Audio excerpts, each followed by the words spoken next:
Tuesday doing our waiver show. We got a lot to talk about. We're only going to hang till 9, so buckle TFU. That's the millennial short. Now, you hear me talking each week about the boombox, right? Tuesday doing our waiver show. I got something special for myself this week. We got a lot to talk about. Oh, little Pahak. Now, you hear me talking. What's package in Spanish? I know it, and it's paquete. No way. I had this. Pájaro is bird. Couldn't have botched that more. I got a package. What is this? What could possibly be in this unique Fanatics folded thing that is now ripping so easily? Ooh, boy. Ooh, it's soft. Ooh, it's soft. Couldn't have botched that more. I got a package. What is this? Oh, yeah. Oh, yeah. Oh, yeah. Come on. Come to Papa. Come to Papa. Break free now. Oh, it smells like a franchise leader. It smells like a cornerstone. It smells like fresh cornerstone. Oh, yeah. Woo! Come on. Come to Papa. Oh! It smells like the right decision. It smells like a franchise leader. God, I wish the Giants drafted this kid. It smells like fresh cornerstone. No, seriously, this is amazing. I'm so excited. I held out. Listen, I was a child that loved jerseys. I wanted a jersey. I would type my name onto the custom jersey. I got the East Bay catalog with all the jerseys. There's so many jerseys in the East Bay catalog. This is amazing. I'm so excited. I would circle the ones I want. Held out, hoping the Hanukkah fairy would bring them to me. I held out on getting a custom jersey. You don't need no custom jersey when your boy runs the game. Ooh. I would circle the ones I want. Not too shabby against that Vikings defense on the road, huh? Gave him a good punch. Gave him a good punch. Throw this guy in the fire. What's still playing? Oh, the show is playing. That's going to ruin the take. That's going to ruin it. Unbelievable. Oh, we had a nice moment and we ruined it with our own technical difficulties. That is so classic. That is so classic. I wonder if it saves as 2 audio channels. We'll never know. Oh, it's so beautiful and it's got my name on it. It's so beautiful. I want to wear it this way. I want to wear it backwards. I want to let people know how proud I am.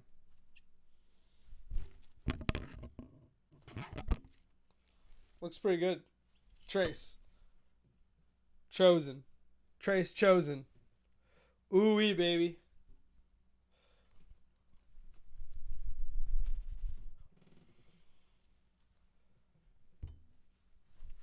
Ooh! Smells like the franchise. Smells like the right decision. Welcome to the Tuesday Waiver Show. This is how we do it. We hang until 7-ish. We chillin'. Then we do our waiver video. We film our waiver video, which has been pretty popular on our YouTube channel. Check us out, Boom Fantasy. And then we hang out for another 20 minutes or so. And we talk more football and stuff. But there's other stuff going on. Crack a cold one. We had a tough day. Long day.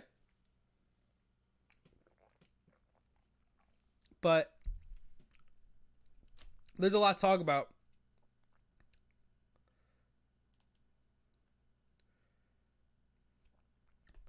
Week 6 was crazy. I personally owe the stream an apology for taking the Bears. Listen, the Bears could play that Dolphins team 20 more times. I think they would win a lot of those. Clearly, I'm not going to say 19 of those times because how much do I know after Sunday? Hearing Evan Silva go on Warren Sharp's Monday show and say, I lost money this week, that makes me feel so much better. That makes me feel so much better, right? Knowing that the experts are also, we're reading it the same way, and we're just getting got by football stuff. Football things are happening. Albert Wilson screen pass 75 yards. Brock Osweiler 380 yards passing. The Bears, no sacks at the Dolphins. I don't want to harp on this game too much because, I'll save it for my therapist. But I am upset by it, and I'm sorry if I drove you to that decision. So like people be like, I had no idea. I wasn't going to touch that game until you said it. But I think that everybody should have that reaction. If you don't watch football, listen, everybody should have that reaction. Oh, Brock Osweiler's the starting quarterback. I need to fade that team as fast as I can. That's just sound historical logic. I think I would do that. I'll do it again. It's still Brock Osweiler, okay? I'm not going to get caught up in one result. I'm going to shake it off. I'm going to bet a lot on the Packers team total, and I'm going to bounce back like I always do. Land on my feet like a cat. Hey. So, but personally, if you weren't on that game and then I said, "Whoo, I don't think I'm betting enough on this." Yeah. I do apologize for that. I don't feel great about it. It is what it is.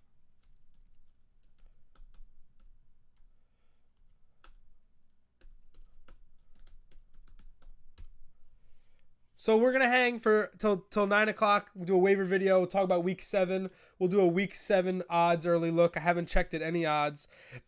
I've briefly consulted the schedule. And we talk about the state of the Giants. It's sad, but we gotta talk about our feelings up front. Hey, NBA season starts tonight. That's pretty exciting.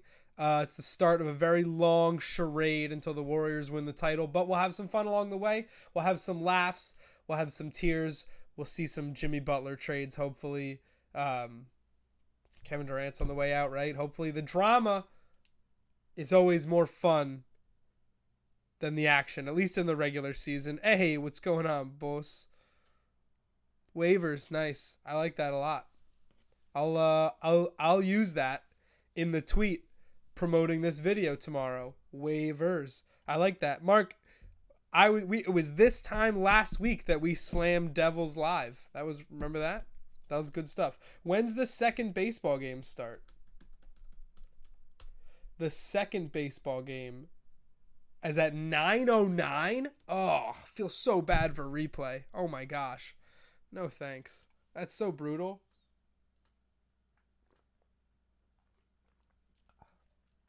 9:09. Mark, you see? I know you might be a little late. Look at this baby. Look at this baby. Yeah, boy. We went there. A little Jersey action. A little Jersey to wear in the streets. A little something something. A little something something to keep us looking good. It's fresh. Very fresh. Ay, que fresco. Yeah, we're about that life. Sure shit. Point best becoming appearance to commercial as a book's arrival. Oh yeah. Hebrew Hammer. Unbelievable. So yeah, there's still time. Some books are taking NBA season props until after 8 o'clock, I think, which is awesome. So take a look at some season long, some MVP stuff. I like Giannis for MVP going at like plus 500. Thank you, Mazel Tov. Thank you. No, it's a big day. I'm pretty excited. I don't really do fashion, so that's a pretty big statement for me. I'm gonna wear it on a date later this week so she can find me in a crowd. Then we'll constantly keep track on this baseball game. The Astros just tied it up, so it's 2-2 end of the 5th. And then the Brewers-Dodgers will go. I like the under in that game, but I'm nervous. I feel like the under betting in the series, the Brewers have been playing unders throughout the playoffs. Yeah, love Giannis for MVP. With Budenholzer as coach, absolutely. I didn't even realize they got Brooke Lopez until earlier this week. Love it. Love it. Problem. Only getting better. Raw ability. My biggest issue with Giannis, right, is I see him in videos and stuff, and he is very carefree. That's fine. I like his jokester joke. He's a jokester. I just want someone to say, I'm a killer. I'm sick of losing. I want to put my team on my back. I want to be the most valuable player.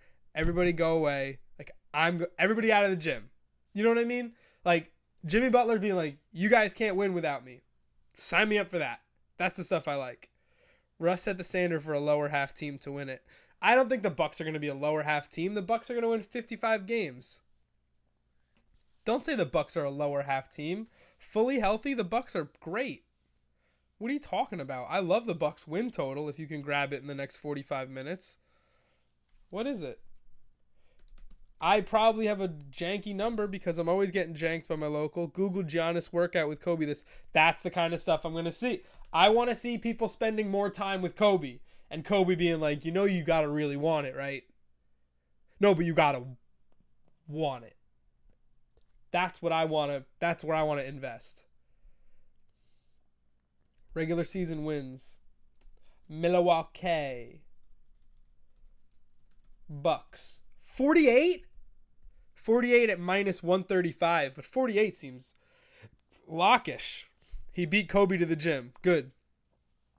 Kobe's got no motivation left. But it's twofold. It's the work ethic. I want him to hate people. I know he's not like buddy with the league. I like that. I just want him to just go full heel and be like, I'm out to embarrass you. I want to dunk on it. I want him to have a list of headshots of the all-pro and the all-defense team. He's like, I want to dunk on all of you. I want to have a notebook like in Kill Bill, and he's on the plane like, wee, wee, wee, wee, wee. That's the Kill Bill music. Yeah, no, I'm fine with that. Bucks over 48 wins looks tasty. But over 48 wins doesn't make Giannis the MVP. They will have to win 60 games. Right? They'll have to win 50-something, 58 games. He's going to be a video game, but the Bucks are minus 115 to win that division. Yeah, he's going to beat up on everybody. That division is so gross. That division used to be really, really good. Chicago, Cleveland, Detroit, Indiana, Milwaukee. Chicago had Derrick Rose. Cleveland had LeBron. The Pistons were strong. The Pacers were stacked. Milwaukee had Michael Redd. That was a very, very, very good division of basketball, I think. But, the West has always been better. But this is now you got Chicago, who's going to be fun for daily fantasy. But, exciting. I don't know what they're going to do. They're plus 2,800 to win the division, so they're not projected to be very good. What's their win total at? 30. Their win total is at 30. Jeez. Then Cleveland, Kevin Love and the Alabama kid, the rookie they drafted, who I like, Sexton. I like Sexton, but, it is what it is. Steve Pierce just hit a solo shot. It's 3-2 Boston. Steve Pierce, man, coming out of nowhere. JD Martinez has been quiet in the playoffs, right? I think they're pitching around him a lot, but JD Martinez has been really quiet in the playoffs. The Pistons have Andre Drummond and Blake Griffin, but they lost Stan Van Gundy. They're in organizational disarray. I remember they didn't have a GM until very late in the offseason. Organizational disarray is the best way to describe their franchise at this point in time. And I don't know if they'll figure it out, but they're plus 600, so there is hope that they figure it out. And they got those two bigs. Someone should be able to figure it out. Pacers plus 115. The Pacers can contend. I like Miles Turner, Sabonis, Oladipo as a core. I hear DJ Augustine's going to have a very good year shooting the basketball. But to think that they're going to be better than the Bucks enough to win the division, the Bucks would need to have an injury because Bledsoe, Middleton, Giannis, I think that's one of the best three teams in the East that doesn't get respected enough. I think that they're better, if not as good as the 76ers. Maybe not as good a shooting team, but defensively. the reality is they were one of the worst defensive teams last year. So it's what Budenholzer is going to have to do to that team. But they have the length to be good defensively. They were just atrocious last year. Oladipo is going to be a monster this season too. Absolutely. I feel like Oladipo was a monster last season.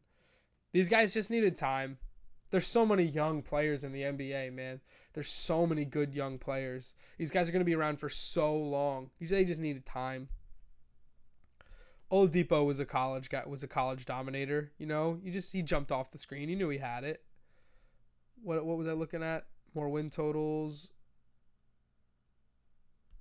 Make the playoffs odds. The Bucks are not on here. Yeah, because that just seems like a layup, right? Who would be a surprise make the playoffs? Knicks plus 500. Nuggets minus 400. I like the Nuggets as an 8 seed. Minus 400 is not good, though. I mean, if the Nuggets were the 8th... Hold on. This isn't crazy. The Nuggets were bottom, close to contending. The Lakers are going to push for that spot. The Grizzlies aren't going to be the Walking Dead. The Mavericks are going to be better. Mavericks plus 500, yes, is pretty cute too. Mavericks plus 500, yes. Mavericks got some nice pieces. Dirk doesn't have to shoulder the load. Doncic. Doncic is a ready-made NBA player. People don't understand. He should have been the first pick. He's an actual NBA player. He's not a college player. He's a professional basketball player, just moving from Europe to America. He's going to be very good. So, Magic to make the playoffs. Not Magic, Mavericks. The Mavericks have worse odds than the Magic, probably because they're in the West. Mavericks plus 500 to make the playoffs is pretty interesting to me. When I asked for bold NBA predictions on the Boom Fantasy app, on the Boom Fantasy Twitter page today, brain fart, and then I thought the most popular thing repeated to me was Mavs make the playoffs. That could be a public thing, like the Browns team, you know? That's just like a public favorite. Hornets, yes, to make the playoffs, plus 120. That stinks. No, minus 160. Nets, plus 320 to make the playoffs. What are the Nets going to do? You know the Nets are paying Deron Williams the same to play basketball as the Warriors are paying DeMarcus Cousins to not play basketball. So there. That's crazy to me. Some of these do kind of stand out. I think in the West, I just think it's not going to be the same setup. Because the Lakers are going to be better. Right? So who gets pushed out? Obviously, the Thunder don't have a chance. The Pelicans are a fringe team, but they're one injury away, you know? They're perennially one injury away. You know who that is. Nuggets got IT. Yeah, healthy IT. I guess you're right. I guess you're right on healthy IT. So that pushes the Nuggets over the top. Nuggets minus 400. So that makes the Warriors, the Rockets, the Pelicans, the Nuggets. Who are the other playoff teams? Let's just do this.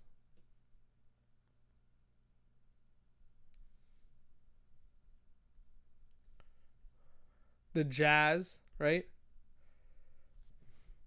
Warriors, Rockets, Clippers, Jazz, Thunder, Grizzlies, Blazers, Jazz. Oh, that's 2 years ago. Sorry.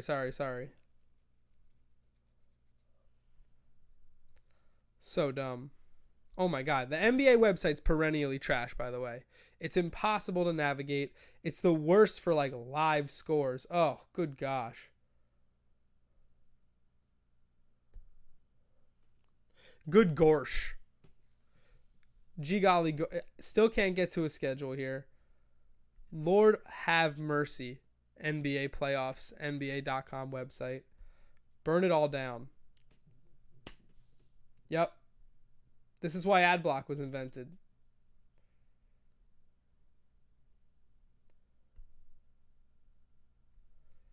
There it is. We made it.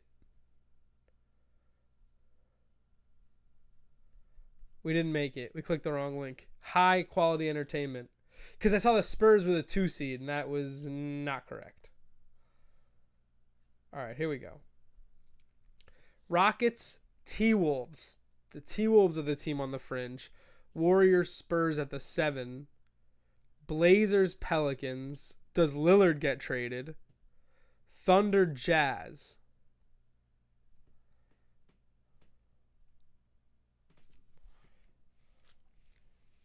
So you have the Rockets back in, definitely.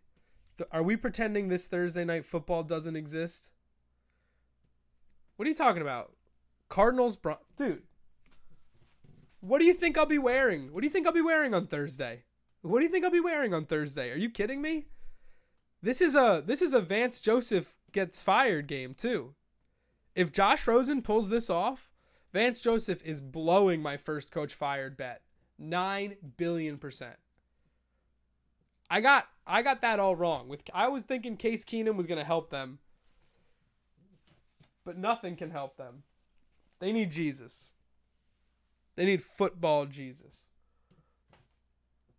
That was their last good quarterback, coincidentally. Nah, they had Peyton Manning. They won a Super Bowl. So the Rockets are back in. The Warriors are back in. Westbrook off knee surgery, but they got Paul George. I don't know. This whole being banged up from the beginning doesn't really work for me for the Thunder. Not putting them into lock yet. I think the Jazz are a good basketball team. They're fully healthy. I think the Pelicans are in. The Pelicans lose. Pelicans lost a couple pieces. The Spurs are not in, right?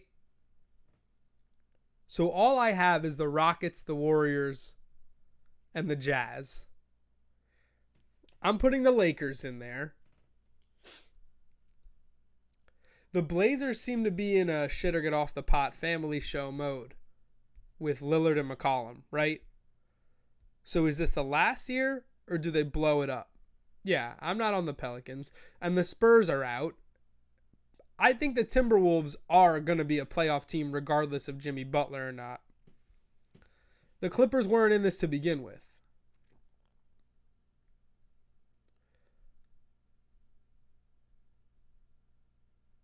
So the Rockets, the Warriors, and the Jazz are definitely in, right? The Lakers are definitely in, right?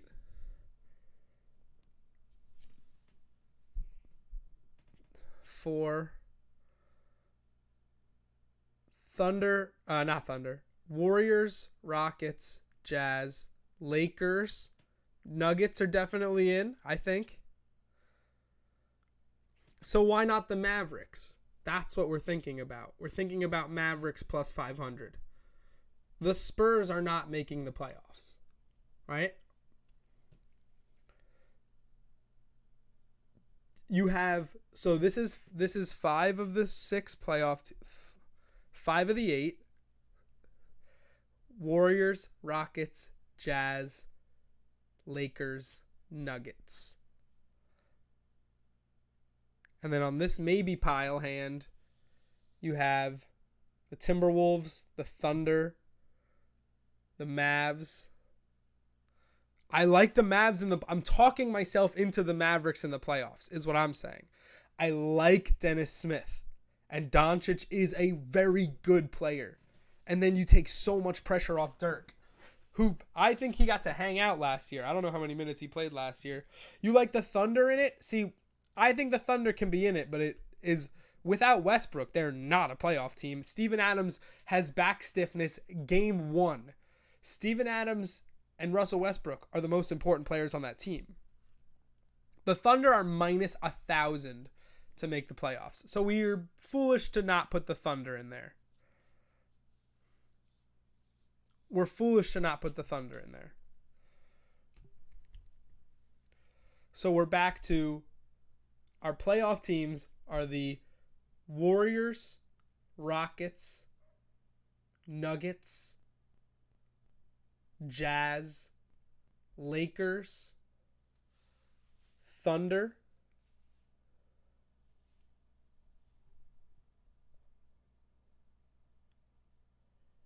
and then what? We have 2 left. The Grizzlies aren't going anywhere. We get Mavericks. We didn't put the Blazers in here, which feels disrespectful. The Blazers were a 3 seed. So unless you think they're trading a piece, they have to be the 7th team, right?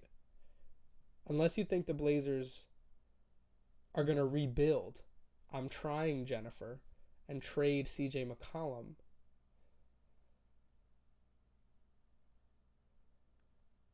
Then you have, you know what I mean? Because you're looking for, there's only so many spots there, especially if the Blazers are going to be really good. Blazers are in, yeah. What are the Blazers odds here? Plus 120 to make the playoffs. So Vegas is saying it's an underdog. It says the Blazers are minus 160 to miss the playoffs. That feels sketchy, but I see that.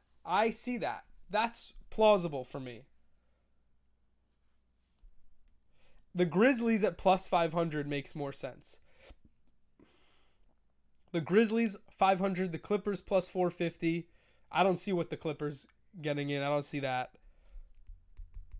And then you have our Mavericks. We didn't put the Wolves in. We have now 1 spot left that we didn't put the Mavericks in. We didn't put the Wolves in.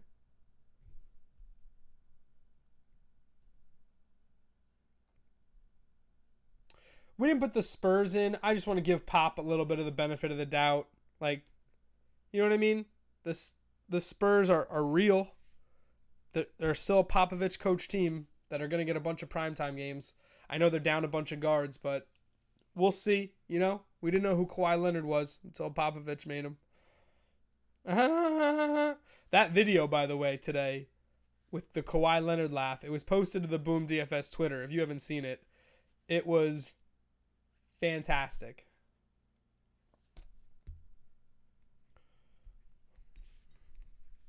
Can't doubt Pop. That's what I'm saying. It's for an 8th seed, you know, they were a 7 without Kawhi. But now they're down a bunch of stuff, you know. So we'll see. So now, you know, I'm looking real hard at this. Plus 500. It feels good. The Lakers, man. The Lakers are good. Who do the Mavericks have to play a bunch of times a year? The Pelicans? Did we not put the Pelicans in? That's a mistake. That's the team. Because I think the Pelicans probably beat the Mavericks straight up.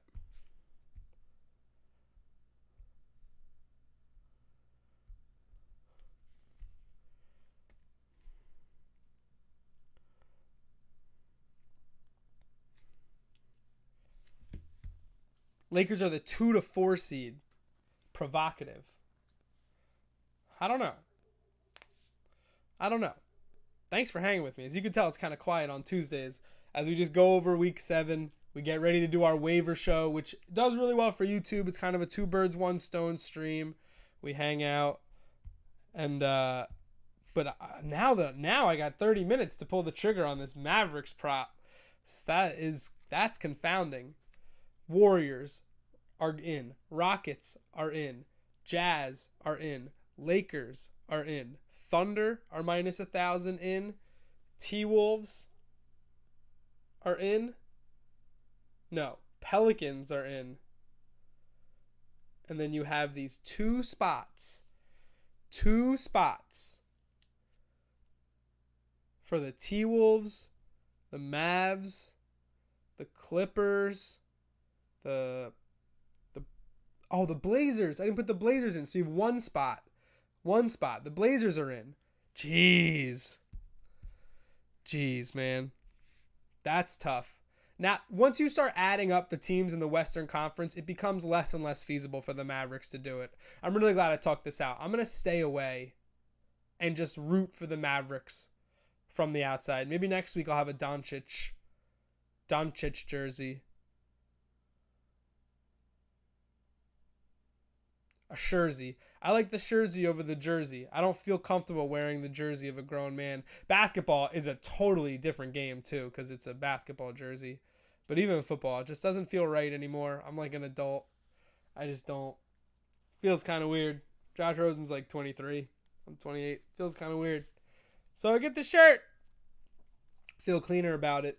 I put the Giants in my list of things to talk about, but I really don't want to talk about them. If we could just avoid that. Like if we were going to talk about the Giants, I would just push around my vegetables on my plate and say my dog ate my homework on that one. Flip-flops and bow ties. Something cool that I read in Ethan Strauss' NBA column. He's got a new gambling column on The Athletic. It's really good. And he said that flip-flops, wearing flip-flops to the meeting, that's the power move, the low-key power move. Or even a high-key power move. Because it's a recognition that there are more important things. Right? It says, you wear the bow tie when you want to show off your wealth. You wear flip-flops when it's understood. When everyone knows it. Flip-flop, bow ties when you want to show you're wealthy. Flip-flops when everyone already knows. This is the best time of year. Got basketball, football, postseason baseball. Man, this is awesome. No, this truly, Thursday is going to be awesome. That's why Broncos Cardinals is kind of a sin, because the NFL knows what this week is. Unless they got full blinders, which is cool, but dude, they're going to have championship baseball, awesome basketball, the first night of TNT basketball, and you throw out Broncos You know what? Actually, now I think it's kind of smart, because it is kind of like it's a punt, because you have to put every team in prime time once. You got to get the Cardinals in there somewhere. It is kind of like a punt. Listen, baseball fans are going to watch baseball. If you're a basketball fan, you want to watch Chuck and Shaqtin' a Fool. Broncos Cardinals. We'll get the fantasy crowd. We'll get the gambling crowd. We'll still do a decent number. We'll come back next week. Because I guarantee week 8's probably a banger. Because the schedules have been so good. Nope. Next week is Dolphins-Texans on Thursday night. Possibly the Brock Osweiler reunion game. No surgery for Josh Allen. At least 2 to 3 games. Big yikes. Big yikes. Nathan Peterman time, baby. Not a bad business move, though. To punt. No, it's not. Raiders 49ers. Actually, the Thursday night schedule is kind of ass for a couple weeks. Oh, then we're coming back to week 10. Week 10, Panthers, Steelers. That's going to have implications. But no, it's not a bad business move. The World Series and NBA are going to occupy people's attention. Anti-kneeling crowd definitely didn't jump ship to basketball. Yes, thank you. But, there's probably some big Busch Series truck race that they got to get down on. Okay, no, this is designed. They know the World Series is going to take up people's attention for the next couple of weeks, and they're going to steal MLB head, and they're not trying to share ratings with anybody. What day is this? November 1st. So this is technically could be Game 7, I think. Game 7 usually runs you to like October. Look at this. I could switch over to this. You guys can handle this. We're at this is where we are right now, right? Week 7. Broncos, Cardinals. Sure. Oh, now we might have some ALCS, NLCS Game 7. Brock Osweiler reunion game. Dolphins, Texans. Sure. Now we got World Series right in the thick of things. Oh, Kershaw blew it again. Who knew? Raiders, 49ers, which will do a huge regional number, right? Because it's a rivalry game, but nobody on the East Coast cares because the Red Sox could be in the World Series. They know what they're doing, right? And look at this. November 1st. Okay, you had 3 weeks to settle into basketball. Baseball season is over. Bangers. Here we go. Panthers, Steelers, Cam versus Big Ben. Then we go, Packers, Seahawks. A little fail, Mary redo. A little botched onside kick, Brian Bostic. Those are two of the best games of the past 5 years. That was probably more than 5 years ago, the Bostic game. And then a little something we like to call Thanksgiving football. The NFL knows exactly what they're doing. The NFL knows exactly what they're doing. What's the Thanksgiving slate? Bears, Lions, Washington, Dallas. Nobody really wants that. And then I'm going to get to take a nap from 4:30 to 8 and then come back for Falcons, Saints, bang-a-lang-a-ding-dong. How about this Lions, Cowboys, Saints parlay, though? Just side with my home teams. Yeah, Joel, this feels so calculated. This feels mega, mega calculated. I'm here for it. I'm here for it. Do they keep them coming? Yep, they keep them coming. It's just a big middle finger to basketball. So they respect baseball. Saints, Cowboys the week after Thanksgiving. And then we go Jaguars, Titans, which could be for the division. Chargers, Chiefs, which could be for the division. Oh, we got flex with some Saturday game options. And then 16, the last 2 weeks, there's no Thursday night games. So they're going to take this little lull. I'm not hating on them. Dude, they've been way too inconsistent. I completely agree. And that's been one of their biggest issues, but they've been lacking health. That's been one of their biggest inconsistencies, is the health of their team. And that's been inconsistency for a few years now. But Jay Gruden is supposed to have a knack for getting talent out of his quarterbacks. And it just hasn't happened with Alex Smith. And granted, the talent is so not up to par. And the Washington secondary. Jaguars Titans is the puke bowl. That was 9-6. By the way, Titans first half under. I locked it up for us. If I locked one thing, that's what Titans first half under was the under for the game. It was 21 and it finished 21-0. So if you took that suggestion but didn't take my Bears suggestion, you had a good day. Listen, the Titans' problems are multiple, but mostly I just think that Marcus Mariota's hurt. I think that is the biggest problem. Marcus Mariota's hurt, and that shuts everything down. They expect a lot from him, but they have a good line, and they're just causing problems. Yo, Mason Crosby kicking that game winner made me win my big league game by 1. Hell yeah. What's going on, Kilroy? Thanks for hanging out. Made me win my big league game by 1. Dude, props to you for sticking with Mason Crosby after the Lions game, because the reality of that game is that the Packers didn't punt. So regardless of if Mason Crosby had a bad day at the office, hell yeah, Joel. Regardless if Crosby had a bad day at the office, that offense is humming. That offense is moving and grooving. You'd be silly not to have a kicker on an offense that doesn't punt. You know what I'm saying? Opportunity is king. This is fantasy football. Opportunity, touches, targets, snaps. We look at the most basic metrics of opportunity. Because it's so fickle. Bounce of a ball. Snaps, tips. The worst things impact fantasy football. So you have to focus on the most minute to start. Your building blocks have to be the most simplest.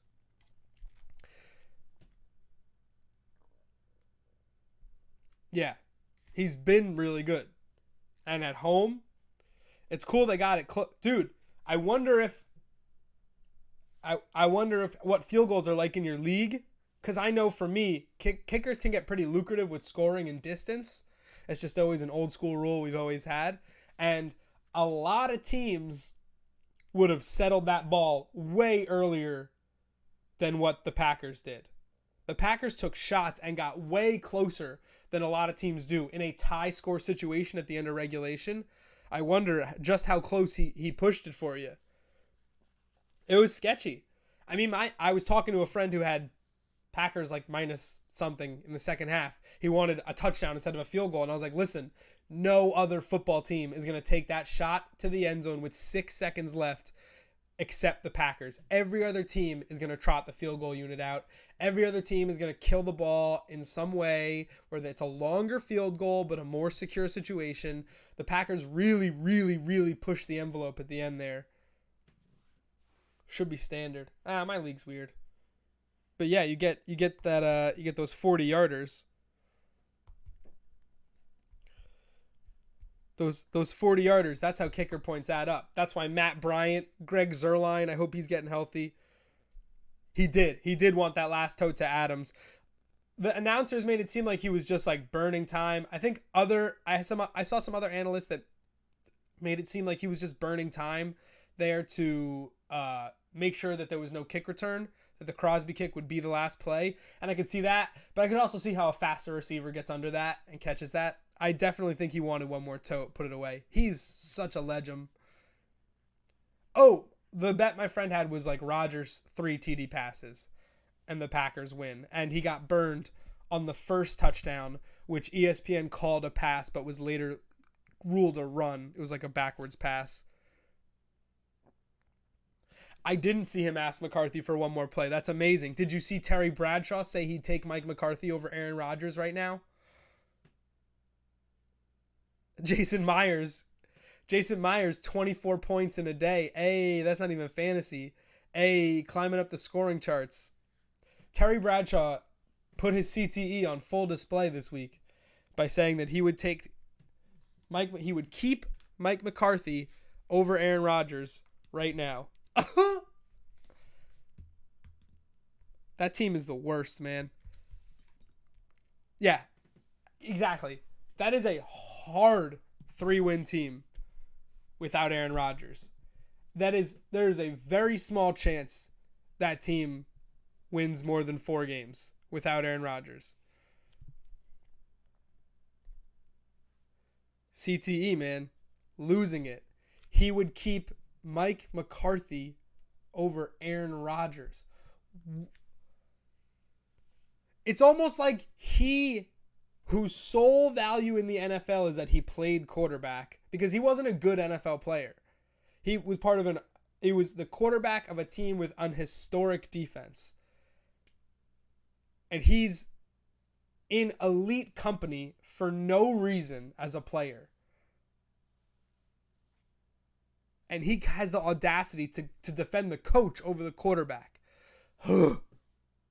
What does he see in Mike McCarthy?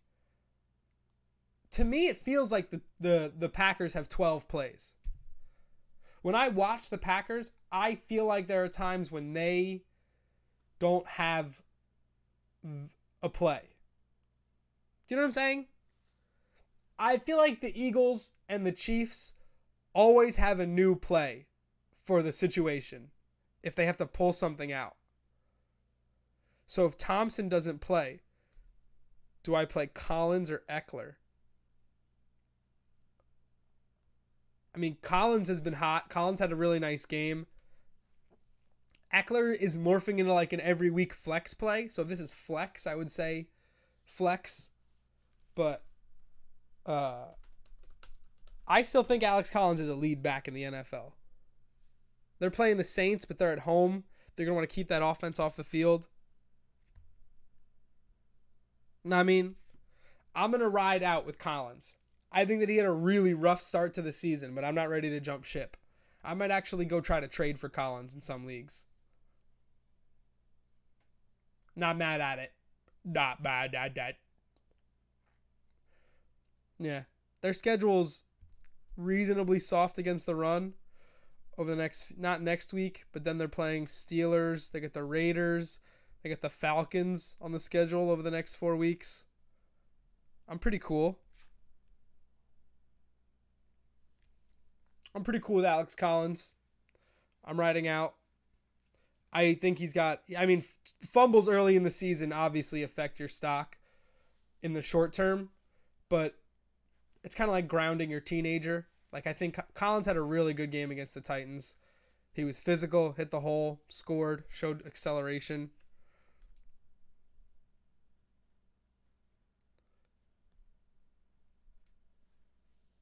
Yeah, 100%. Yeah, McAdoo's a great example of just how basic they are. I might ask for Hyde, or should I go a lot higher? Hey, Rick, I offer you Alex Collins in our deal. Cool, man. I took your deal to Twitter, and people call me an idiot for even considering it. I got to show you screenshots. It's actually hilarious. Half PPR, Hyde's probably going to start losing work, if I'm going to be honest. I don't see why Johnson, every week I come out and say Johnson and Chubb should be touching the ball more. Johnson has one of the best yard per carries in the league, but it's one of the reasons is he has like less than 20 carries this year. So it's really frustrating to see him not get the appropriate amount of work. But personally, Collins isn't the best. Collins isn't wrong to hold. That's a team that likes consistently running the football. I like that Flacco can spread it out and they can still commit to the run.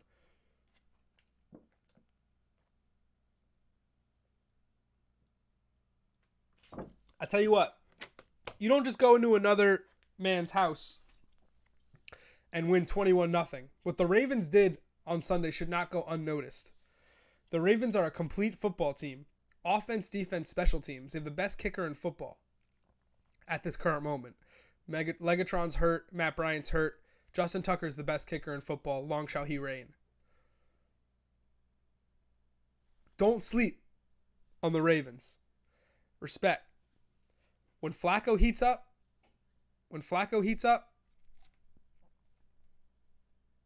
that team is easily a top 3 team in this league. If Flacco gets it together, runs the spread, he's got weapons now. If more like if Crabtree has a good game, because Crabtree's been a big deficiency for them with his drops the last couple weeks.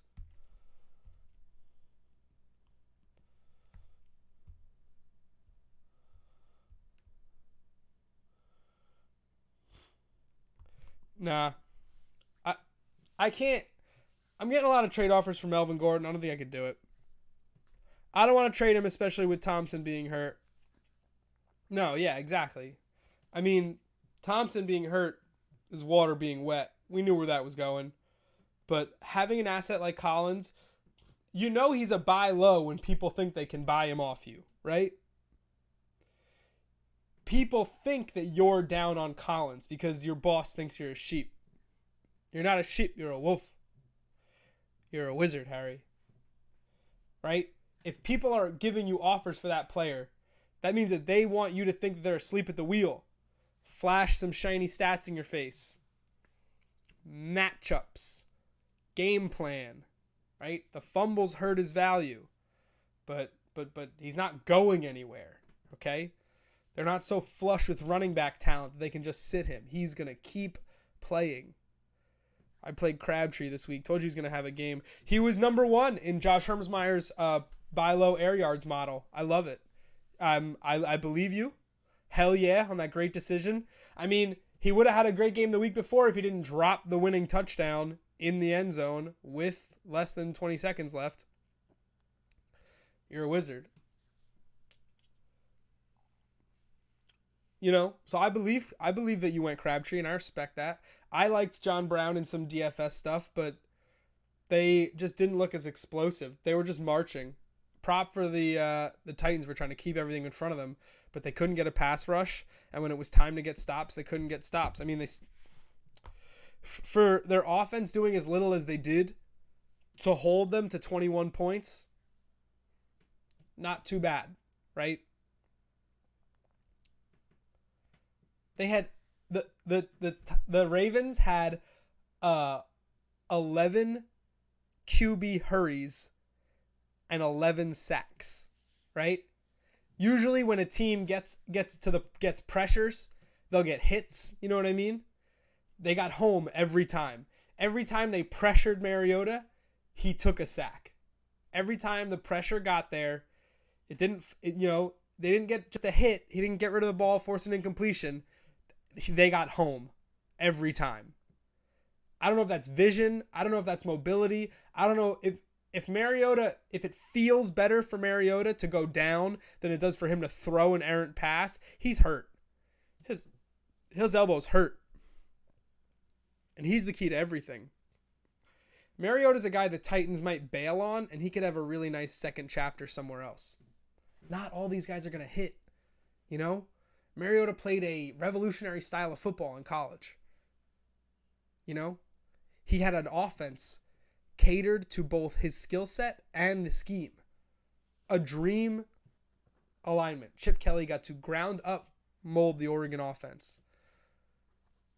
His psyche might be hurt. I agree. I totally agree. He went into the league quiet, confident. I always said that he wasn't challenged enough all throughout his competitive football career. I agree he's a bad fit with the coach too. But at the same time, a failure to execute is a failure to execute. But for what it's worth, I remember him looking good against Kansas City. I remember him making really nice throws against New England.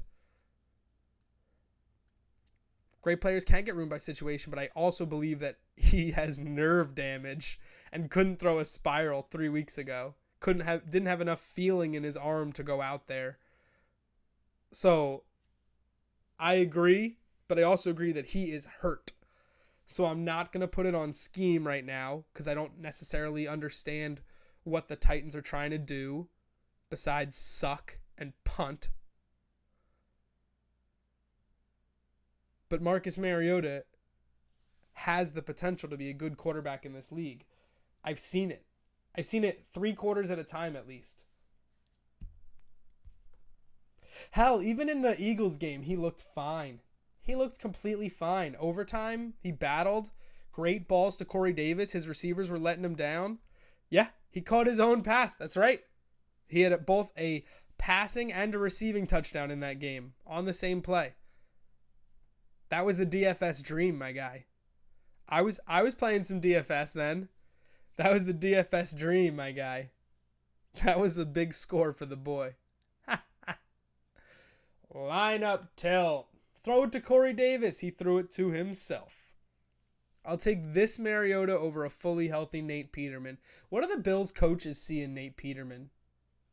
What is so easily readable about Nathan Peterman that he looks like an NFL quarterback that made Pilo Dilo, what's going on? What's cracking, buddy? What made John Gruden say that Nathan Peterman's the best quarterback in the draft class with Deshaun Watson, Carson Wentz, Pat Mahomes, Jared Goff? How did he even get in the league? 5th round pick. 5th round pick. If you're a quarterback that shows any type of spark. I watched Nathan Peterman in college. His offense was not built for a quarterback to succeed, and yet he did in stretches. They see perfect interceptions. Seriously, Nathan Peterman and pick sixes. Name a more iconic duo. Titans live when Nathan Peterman helped them cover, by the way. He didn't help them win, but he helped them cover the spread. They looked dead in the water with Josh Allen. And guess what? Nathan Peterman's no longer an experiment. He's the starter for at least 2 weeks. Josh Allen has an elbow sprain, UCL sprain. No Tommy John. No surgery, just rehab. But we are locked into minimum 2 games of Nathan Peterman. So you buckle the seatbelt, find your calendar, circle that game. Pro-style offense at Pitt? Yeah, with James Conner, NFL running back behind him. So I don't care. He had an insanely good running game. No receiving talent, but an all-world... A run game good enough to beat Clemson. How's that? The Bills could really use a guy like Tyrod Taylor right now. Yeah, but future stuff. They could really use a guy like Sam Darnold right now. They chose wrong. They had a chance to choose, and they chose wrong. Eat it, Buffalo. Josh Allen, I will say, is the best runner of any of the quarterbacks taken, sans Lamar Jackson. So they probably should have just taken, if they were so concerned about getting their yards on the ground, probably should have just taken Lamar Jackson. They play the Colts this week, Pilo Dilo. So grab the Colts. We'll be talking about it in our waiver video that we're going to shoot shortly. It takes about 15, 20 minutes to record, and we don't take any questions during that time. We just shoot the video, and then we come back and we shoot the Shiz family show. But the Bills have, we will look at their schedule. Yeah, Colts defense is for sure up next this week. And, of course that means Peterman's going to light him up for 3 totes. Listen,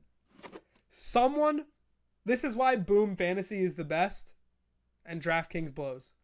Someone won $1 million from Brock Osweiler and Albert Wilson last week. Brock Osweiler made someone $1 million.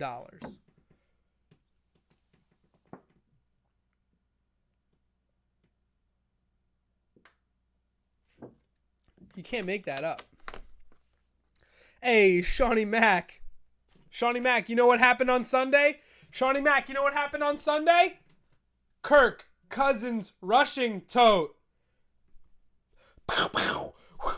We tweeted it out just for you. Chamook responded. You were not on Twitter. We got that Kirk Cousins rushing tote. Finally. Play the theme song. We're in hour 2. It's a 2-hour show. You know what it is. I haven't eaten dinner. I started drinking that hard cider, and then I realized I have nothing in my stomach. It did. No, Shawnee Mac, it did. Kirk Cousins really ran in a touchdown on Sunday, and we tweeted about it. We tweeted with the alarms.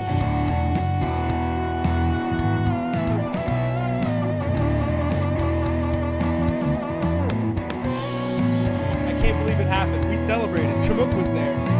To indie players.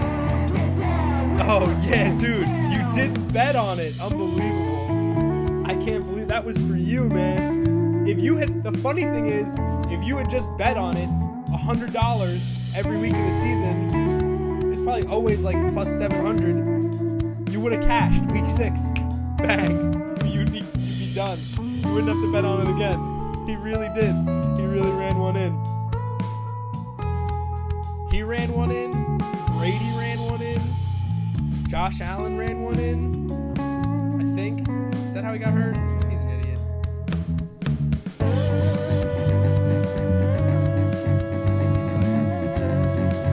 It's worth noting, the Bills now have the 3rd best defense in DVOA. That's a defensive value over average. 3rd best in the league. Longest rushing TD of Brady's career. Yeah. It was like 2 yards. He looked, it was sad. As someone that was betting heavily on the Chiefs, I was like, it happened so slow. But that was the thick down with 2 C's. What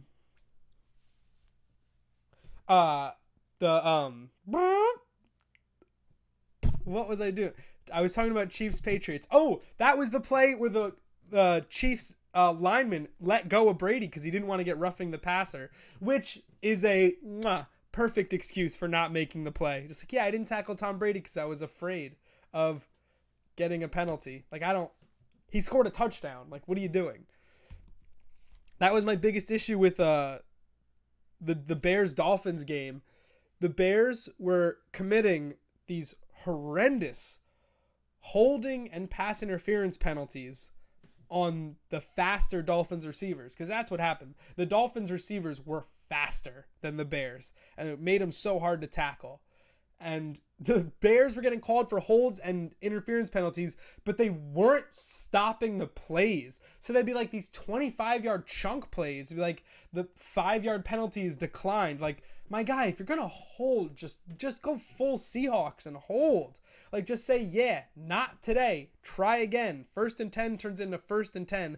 The big play is not getting given up by me. That's cool. But what they did was they let him go anyway. Albert Wilson got loose and got fast. He's so fast.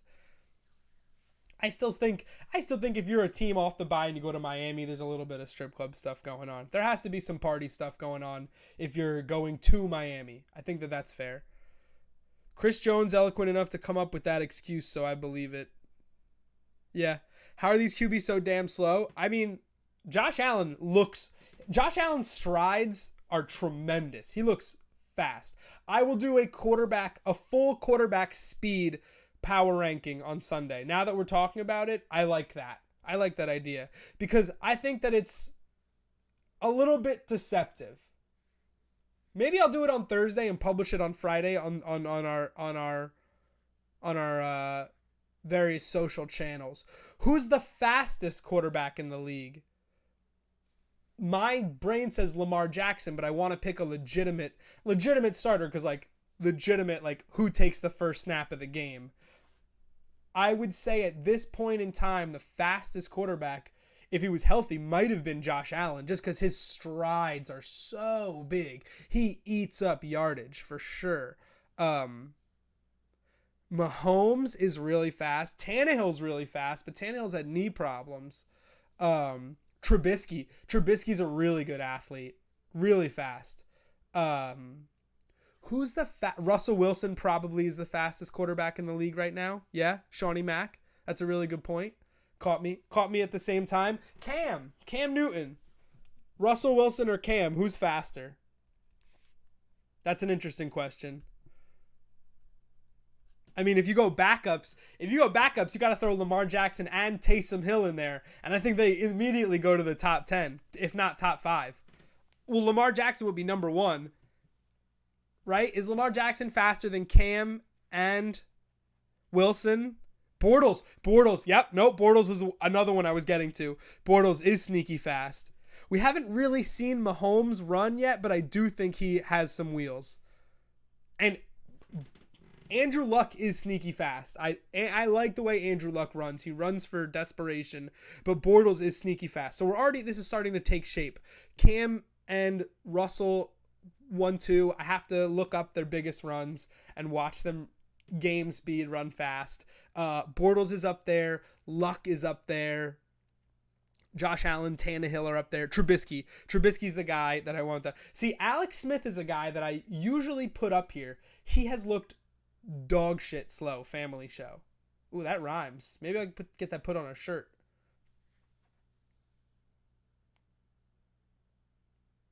Alex Smith has looked dog shit slow. Family show. Family show on the back. Because it's like an add-on. It's like a tag. Roethlisberger when she got that whistle. Yo, stop. This is stop. This is a place where we can all stop it. Stop it. Rodgers. Yeah, I like Rodgers. He definitely looked hurt though. Where does Dak fit in there? But Rodgers is a guy that's he's got that knee brace on, and I can tell that it affects the way he runs. The same with Deshaun Watson. I can tell they're both conscious of their bodies at this point in time when they run. I'm just trying to finalize. Alex Bregman broke up with... Dude, they haven't been dating for so long. Bregman and Hannah Cormier. I'm a big Hannah Cormier fan, so I'm big on this. Cousins is fastest. Cousins is super fast, but not maybe the fastest in Minnesota. Shawnee Mack, we'll settle for that. But no, I like where we're at with not even a top 10. I will rank every quarterback. I need to see some Baker runs, but I'll put all those rookies at the bottom. Josh Rosen doesn't run, so I love that about him. By the way, if you didn't watch us at the top of the show, we did it. We did it, boys. He got one win under his belt. He earned my trust. Welcome to the circle of trust, son. Smells like the future of football. It smells like a cornerstone. Delicious.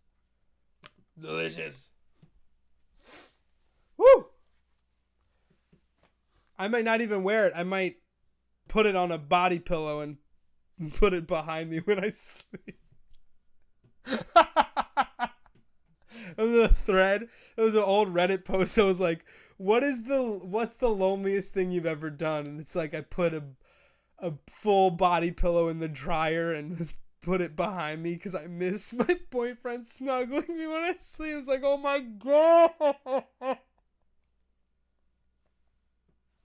Oh my god. That is so bad. Wentz also can't move. I looked up the Rachel Bush shit show. That college co-ed is hotter. I'd hit that with my 10-foot. No, but she's a crazy. If you actually looked up the drama, you'd see that this other Buffalo girl has been messaging all types of dudes. Yo, you got to understand that your 10-foot pole is going to turn green touching this other girl. Rachel Bush is a dat bae, though. I should have gotten a Rachel Bush jersey, to be honest. Wentz is an athlete, but he's also a knee thing. I gotta drop the knee guys a little bit down. The fact is, you can look it up. Josh McCown had the best all-around athletic combine performance for QB ever. Listen, I've seen videos of Josh McCown dunking a basketball. That I don't need any other proof that Josh McCown's a great athlete. He can actually dunk a basketball. That's not so crazy. To put him in the athletes. I'll accept all the STDs. Bring it on home. Bring it home to Flavor. Bring it home to Simple Shawnee Mac. So Trubisky's got to be up there. I want to go back to fastest quarterback, but I got to shoot this waiver video before I'm like scrambling. Alex Bregman broke up with his girlfriend that he doesn't have. That's what I think. She doesn't like post the two of them. That was so long ago. Come on. Alex Bregman, number 2 Jew in sports behind Josh Rosen. Number 1 Jew in baseball, Alex Bregman. He's a really hot postseason. So probably if you had to do an overall rankings, he would be number 1 right now. But Rosen's coming. Rosen's coming. That's a very small power rankings. You might not get 5. The 5 would be sad. Manti Te'o. Yeah, just like that. Sad, like, yeah, you put Manti Te'o. That's the pillow in the dryer. That's Manti Te'o's anniversary. That's how he ends his anniversary dinner with his girlfriend. Boy, that took a while to get to. We eventually slog our way to the joke. Oh, Jesus, walking the mud. Ryan Braun, top Jew. Yeah, Ryan Braun. I mean, we're going to find out. That's what the World Series is for, Shawnee Mac. Ryan Braun did rip the first RBI of the game yesterday. They're not scoring a lot of runs. Alex Bregman has been mashing the ball. Ryan Braun cheated. Alex Bregman never cheated, except maybe on this Instagram girl that I'm in love with. So then they broke up. So who knows? But it's close. I think Bregman is better. Bregman's younger. Listen, Ryan Braun had his day. He cheated in that day. Now he's on post-cheat day. Everyone's happier post-cheat day. I think that makes sense. Listen. 4-4-6-4-6. Those are the number of teams that are on bye over the next 5 weeks. That's how I'm going to start this video. Do you guys like that? You ain't cheating and ain't lying. You ain't trying. Yo, Shawnee Mac. Your girl watches the show. Your girl. Shawnee Mac, what would your girl say? Shawnee Mac, you've got a family. Shawnee Mac, side piece, what up? Shawnee Mac's like, babe, you know I got to work the 14th. Can we just go out for Valentine's Day on the 16th? Side chick day. Side chicks go out on the 16th. Okay, we're going to talk about Ito Smith, Jalen Richard, Taylor Gabriel. I don't really have a lot I don't want to overload with names this week because I've been kind of hammering out the good names. I don't want to do CJ Uzomah for the 3rd straight week. Amare is the best Jew. He's out of the league. Amare's closer to being a rabbi than he is to being an NBA player right now. Facts. Big facts. Okay? I don't want to hear that. I don't want to talk about CJ Uzomah again. I want to make this short and sweet. Justin Hardy Let's do Justin Hardy.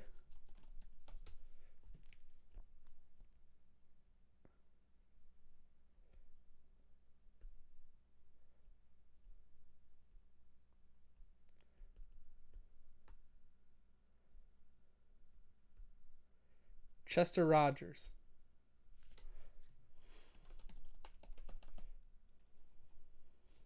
That's fine.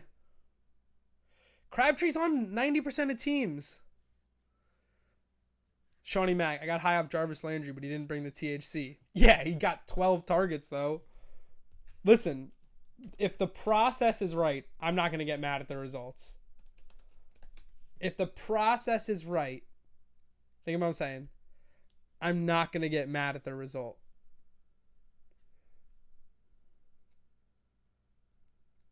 How many targets did he get? 9 targets. I can't.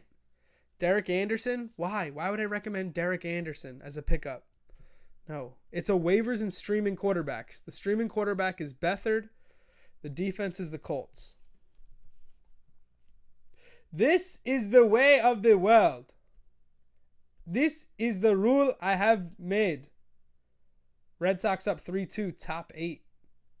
And the basketball game started. I have a tweet that I need to fire off that I have saved. I have a saved tweet. It's a good one. It's for I said I needed to fire off when basketball season started. But it's not. Come on.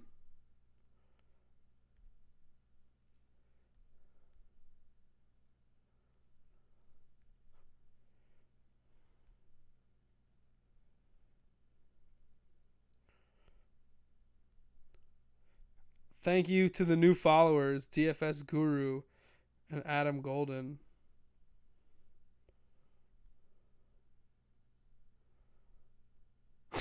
Wow. Shameless. All right. Beathard over Alex Smith. Yeah, I'm just down on Alex Smith right now. I'm down on that offense, down on their weapons. I'm going to trust in Shanahan. I'm going to trust in Shanahan and a lack of running backs. I think with receivers down, Washington's like, let's run the ball. With receivers and running backs down, Shanahan says, why change? Everybody's hurt. So we got fired off that tweet. It was good.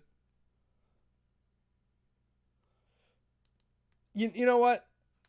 It's bad enough my gambling friend going touchdown for touchdown in the first quarter about football. If he's going to go bucket for bucket over basketball, I will slam dunk my phone into the trash.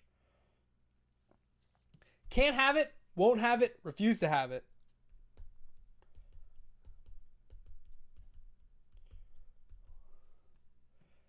Yeah, I'm just down on that offense, man. Listen, the Panthers gave up 30 to the Giants. And the Washington won the turnover battle in that game. I'm almost positive. They had a good amount of turnovers. So for them to not come up with it,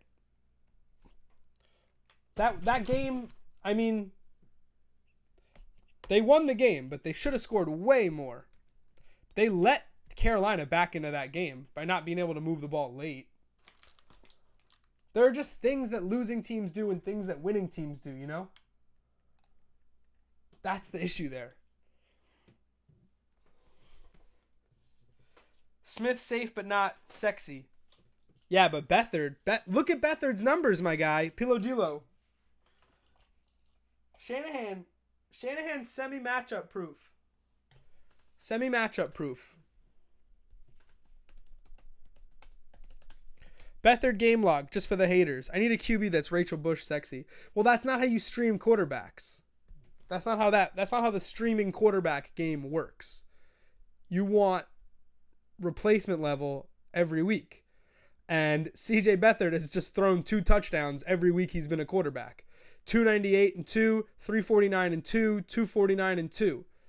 He threw 2 touchdowns on 16 attempts, 16 completions last night. He should have had more. So, steady banking 2 touchdowns a week isn't sexy for you? Go lose fantasy football. I'm going to get as sexy as I need to be with my check. I'm going to get real sexy with your money, Shawnee Mack.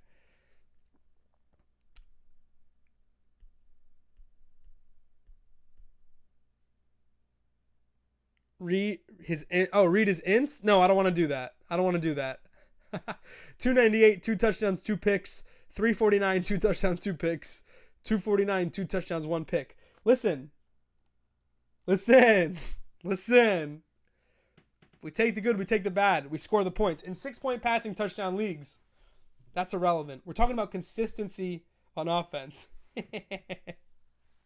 Wait till Trevor Lawrence is in the league in a couple years. Then you'll have your sexy sunshine coming up to the league. No thanks. I'm good on that.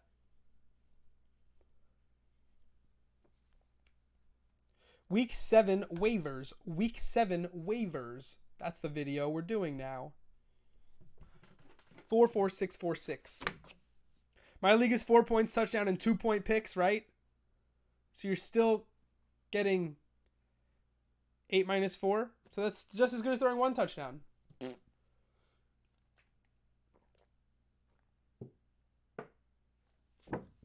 You'll take 350 in 1 touchdown. Listen, we're talking about streaming. We're talking about grabbing quarterbacks off of nowhere. Now they're playing the Rams.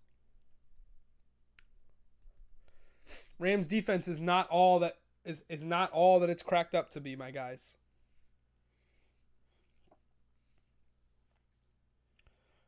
Do you remember that game last year?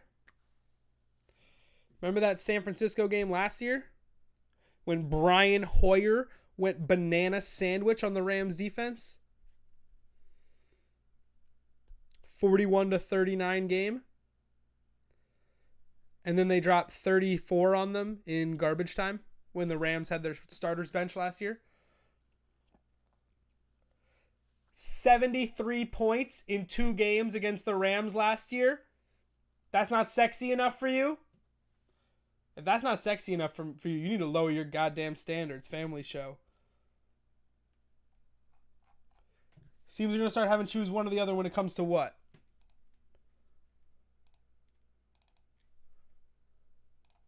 When it comes to what? A dominant offense comes at the expense of your defense, vice versa. No, shut up. We've been over this. Don't make me get into this right as the show is starting. You have to get your young, cheap quarterback and then maximize the talent around them. If it comes at a good offense, if it comes at a good defense, it's just about hitting it in your window. That's why the Rams have a good defense. They didn't have a good defense last year. They just bought Aqib Talib, Marcus Peters, and Ndamukong Suh and hooked up Aaron Donald because they could, because they're not paying their quarterback. It's just about filling the window. Filling the window. That's all it's about. Let's keep this quick. All right?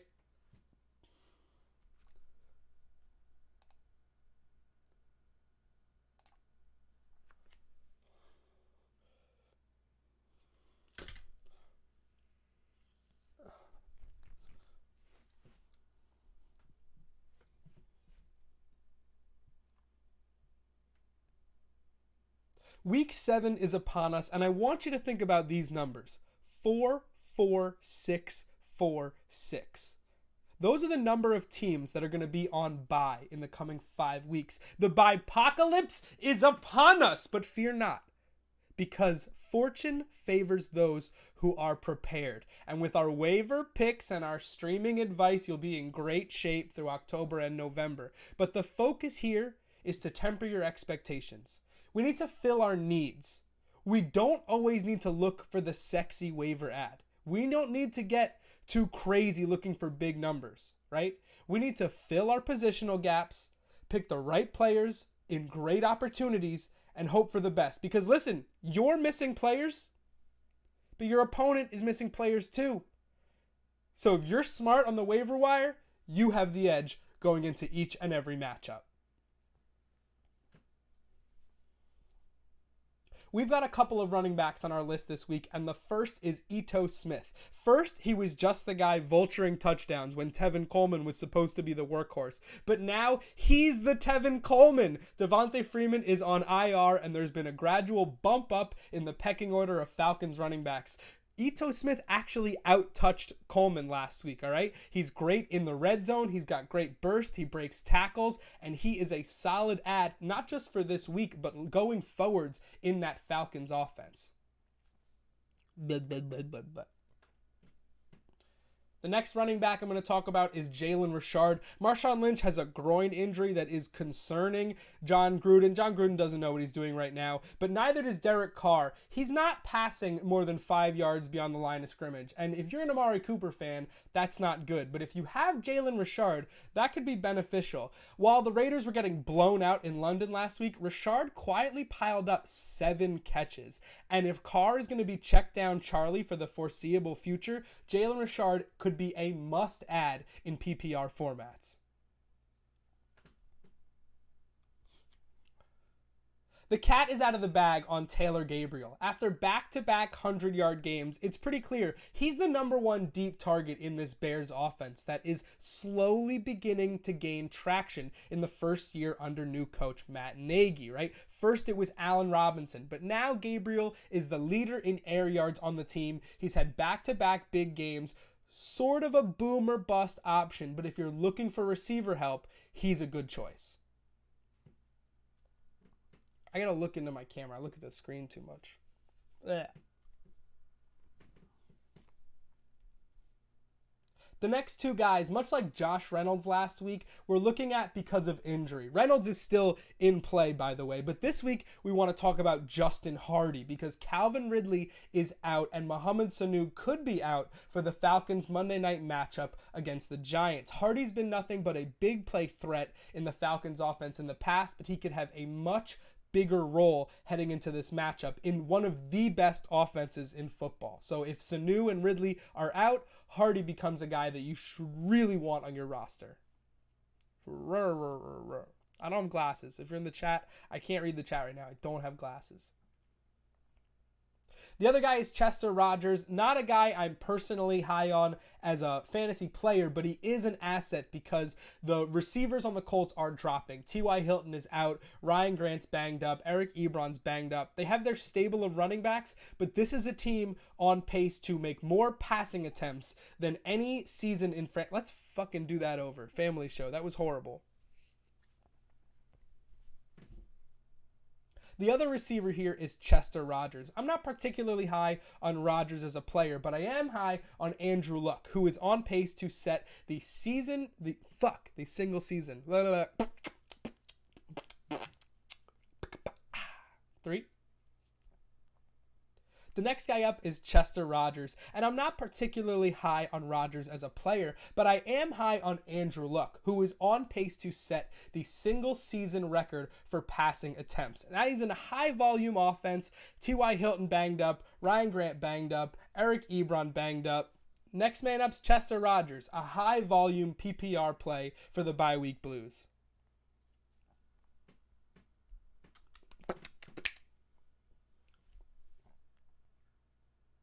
We're going to take it easy this week. One streaming quarterback, one defense. Our streaming quarterback is CJ Beathard, all right?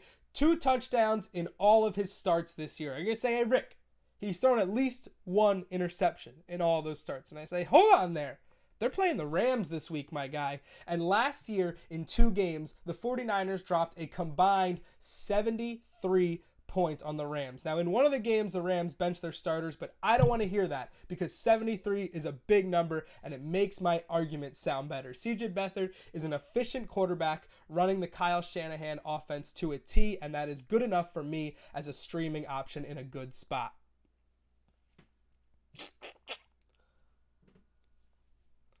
Lastly, I'm streaming the Colts defense. I know they're banged up.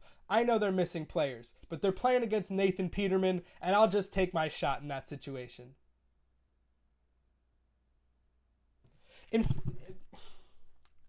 Let's just do that one more time. I didn't like how short that was. And lastly, my streaming defense of the week is the Indianapolis Colts. Look, I know they're banged up. I know they're missing pieces, but they're going against Nathan Peterman. And we're going to go ahead and fade him for the next couple of weeks if that's okay. Let's not overthink this one.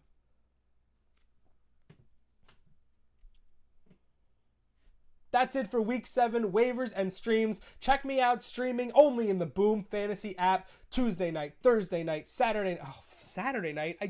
Why are you getting your own schedule wrong?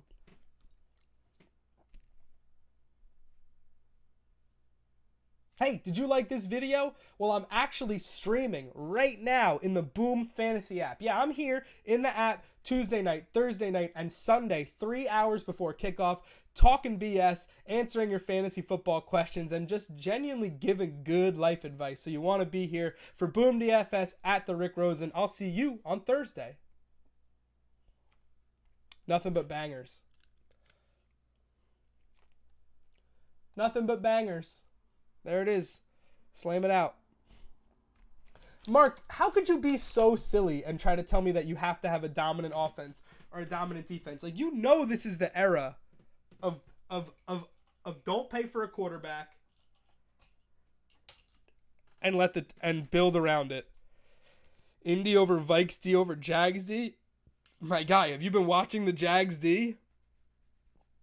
Have you been watching the Jags D recently? I don't know who the Vikings play, but the Vikings lost their best rookie corner. The Vikings secondary was banged up. Oh, the Vikings are playing the Jets? Vikings are in a horrible play.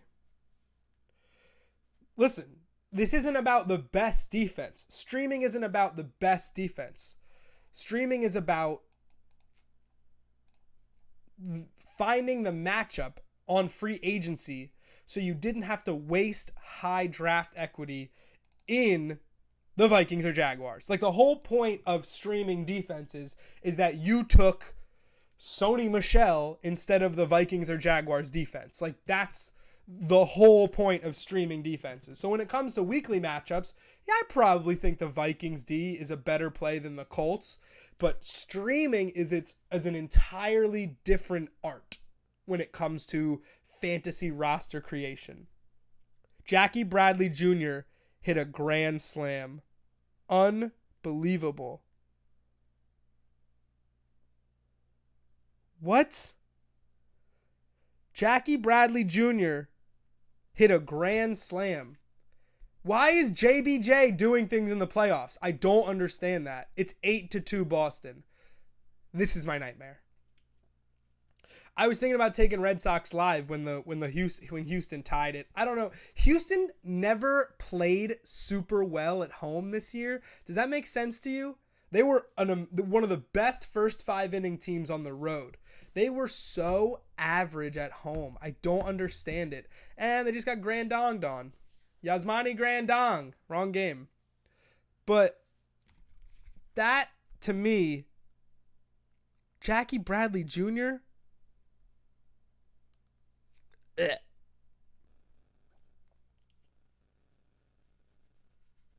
8-2 Boston. Wait, that means that it was 4-2?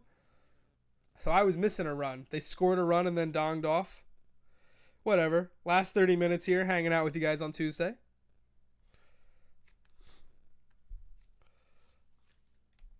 Set up this here telephone. Set up this here chat log. Make a record of our conversations.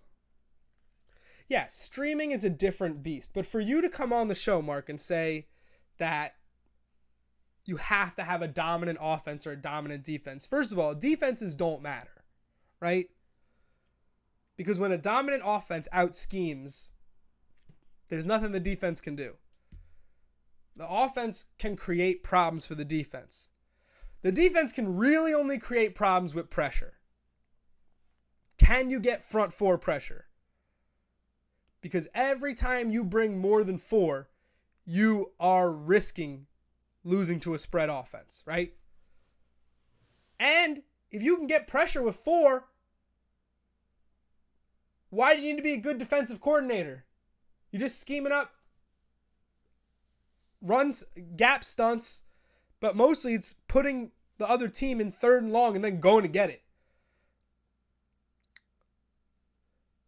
The Giants should credit Steve Spagnuolo for coming up with the NASCAR package. That's it, and it didn't take a genius to think about that. Hey, it's 3rd and 8. Instead of putting a tackle out there, let's put 4 good pass rushers and make them get wide. That's not even that revolutionary.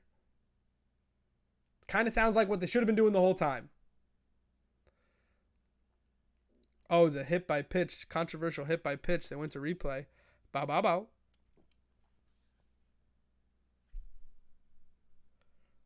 So thinking you have to overpay for a defense is so overrated. You can draft defensive talent. Yeah, go do it.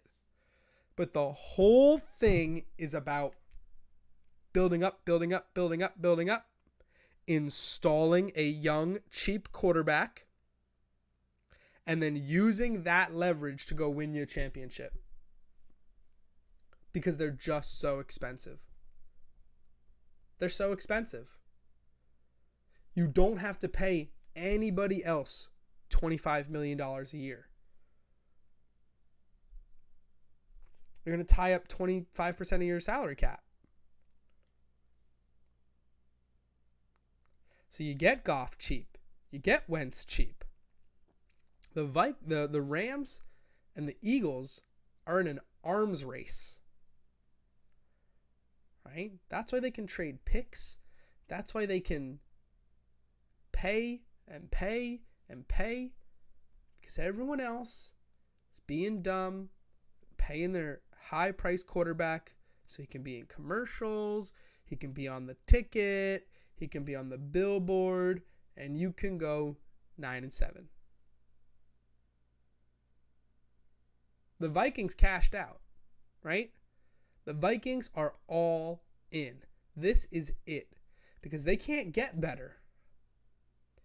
They can't get demonstrably better in a hurry. They're going to pick at the bottom of the first round for a while. They don't have any young assets to develop, right? They have what they have. They got what the Giants got. An incredibly good break on a skill position player. When the Giants got Victor Cruz, it masked a lot of their flaws. You got an incredible talent for nothing. It's why the Steelers are so good, right? Antonio Brown in the 6th round, Le'Veon Bell in the 2nd round, Emmanuel Sanders in the 5th round, Martavis Bryant in the 3rd round, Juju Smith-Schuster in the 2nd round. They just keep getting good talent for cheap. So the Eagles or Rams sign those QBs when it's their time, or should teams constantly try to draft cycle through not paying quarterbacks? Well, it's really hard to argue that you should let, the Eagles really going to let Carson Wentz walk. I totally get what you're saying. We are in pseudo uncharted territory. I'm under the assumption that cold hard analytics would say yes. Because right now we're just observing it as the most optimal time in a window of franchise development, right? We watched other teams do it. We've watched other teams squander it. Basically, the Seahawks are the model, right? It's a recent thing. The Seahawks are the model. Russell Wilson, super cheap. Pay everyone on defense. Get the talent on offense. And then they could just throw money at Cliff Averill and Michael Bennett and soup up their pass rush. And it didn't matter that the Broncos had Peyton Manning and Von Miller. Seahawks had 2 Von Millers. But now we are in that cycle because the Eagles are analytics heavy. The Eagles like their analytics. So do they let go of Wentz? I don't think they do. But I think the Titans might. The problem is that number 2 overall pick is insane capital. Or do you trade, get more assets, right? We've never seen a team go full analytics. There's always some football guy there. There's marketing guys. Because the Eagles stand to lose money by getting rid of Wentz, and you alienate fans. Right? You can't tell me they don't. They stand to lose a little money.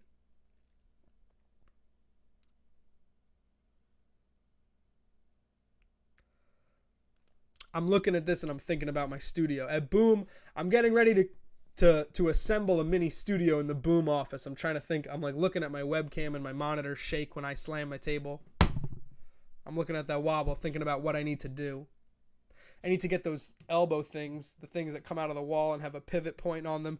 Do the Bucks let Jameis walk? Do the Raiders cut Carr for $7 million hard cap hit? I think the Raiders will cut Carr because Carr's terrible. I think Jameis is actually good. That's the difference. But Jameis, the PR is bad. What if the Eagles say, we'll just take Mariota or Jameis for cheap? Mariota ain't getting re-signed, says Pilodilo. Well, then the Titans are just a mediocre team right back where they started.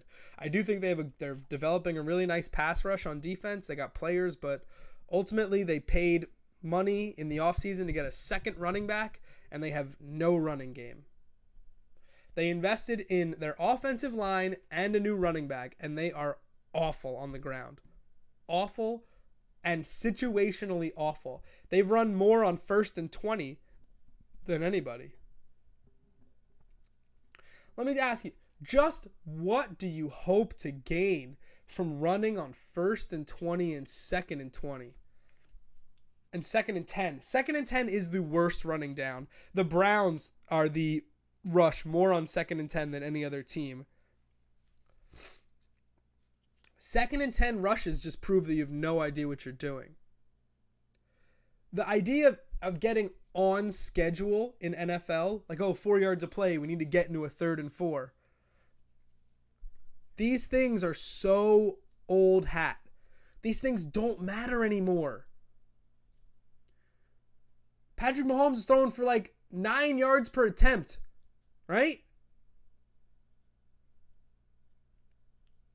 Gase is one of the worst at it because Gase doesn't get chunk plays. Gase is a lateral quickness guy, right? He wants to set up screens. He wants to get guys in space. For me, I feel like when you are afraid your plays are going to top out at 8 yards, it's a little bit more important to stay on schedule. But the whole concept is garbage. It's collegiate. 1st and 10, I have to make sure I get to 2nd and 6. If I get to 3rd and 2, I get something manageable. It's 2nd and 10, and I want something easy for 3rd down, so let me get it to 3rd and 8. You're in the same situation, dummy. Right? Passing is optimal. Passing on 1st down, passing on 2nd and long. And then you get in 3rd and short, that's where playbook opens, and that's where teams want to get cute and throw. Just run the ball and pick up a new set of downs. It's not that complicated, and it would floor you how many teams don't understand it. Where does Dak fit in on the fastest quarterback? Speaking of teams that don't understand how to play offense. Where does Mac fit in? Mac. Sorry, someone just sent us a message on Twitter about Marlon Mack or Ito Smith. For the record, it's PPR, Mac. Ito for standard. Dak is really fast. I would put him at in the top 10 probably. It might be a loose ranking where we have we might have to tier it up, right? It might be like that. Brewers Dodgers is screaming under in my face, but it's also Gio Gonzalez and Rich Hill. It's simultaneously screaming over and under. I might take Dodgers to score first because of Gio. I'm going to take the over. I'm going to take over. That game starts in 15 minutes. Celtics beating up on the 76ers. It's only a 6-point game. I'm excited for basketball to be back. I'm going to go watch some hoop. I'm going to be up at 10:30. I can watch a little bit of Warriors basketball. You know I grind the late night-ish. You guys know about the boombox? I got a big box over here. I need to get my HD camera, have a little photo shoot. Photo shoot with the jersey. Make a little hype vid. Put it on the internet. I know that people don't understand offense. Twice Marshawn Lynch's team has been on the goal line and they pass the ball instead of handing him the rock. Get cute. Chat shit, get banged. Jamie Vardy. Get cute. You deserve to pay the price. Play stupid games. Win stupid prizes. That's a really good one. That's another really good one. Play stupid games. Win stupid prizes. Throwing at the 1 yard line is a stupid game. Running on 2nd and 10 isn't even a stupid game. It just feels like scared football. Because the old coach speak goes, when you run the ball, only 2 things can happen. You can go forward, you can go backwards, or you can fumble, right? When you're passing the ball, complete, incomplete, strip sack, interception, sacked, tipped ball. There's more variables. There's more danger. Yeah, it's called being aggressive. It's called playing football. It's called outsmarting your opponent. Dadoy. Dadoy. First half over under 4. I kind of like that. 7.5 for the game. As that game goes on, the Dodgers are going to do less and less because of the bullpen. I'll take over 4 first half. First 5. Little first 5 action.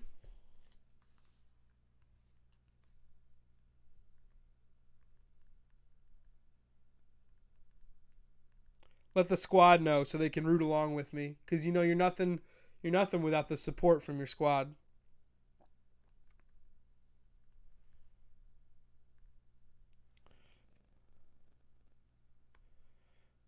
Yabo. Let's look at these odds real quick for 10 minutes and let's bank this show.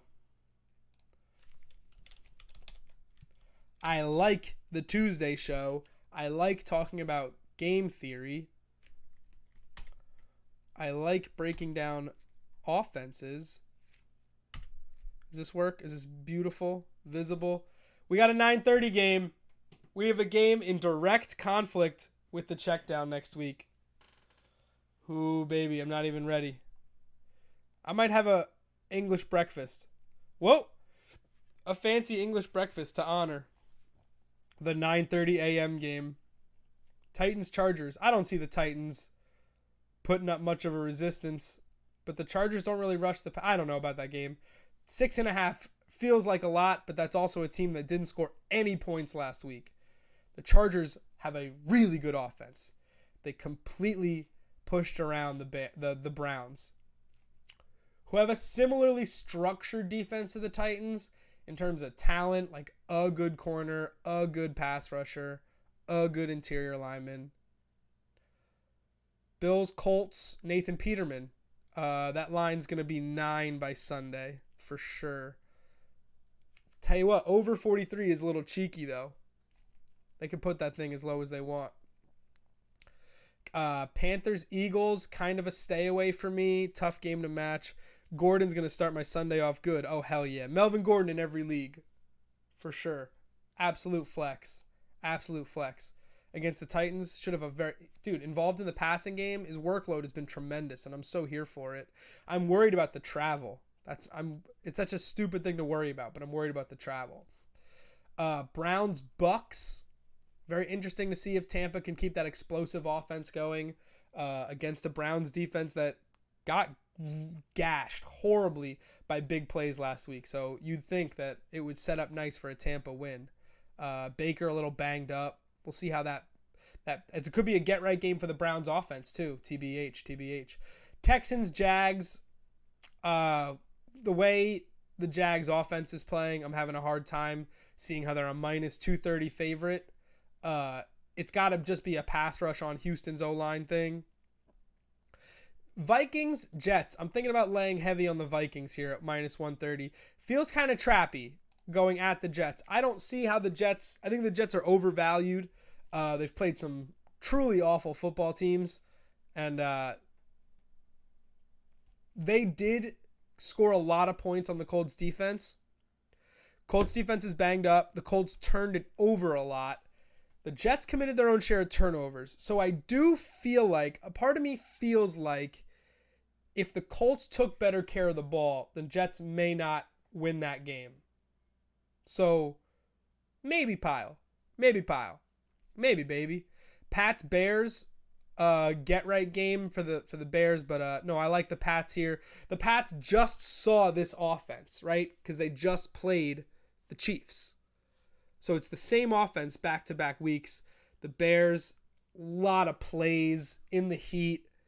Not saying fatigue could be a thing. I'm just saying they played 5 quarters in the heat of Miami last week. So we'll see how that goes for them. But I like the Pats early in that one. Saints at Baltimore. That'll be really interesting. I may not touch that.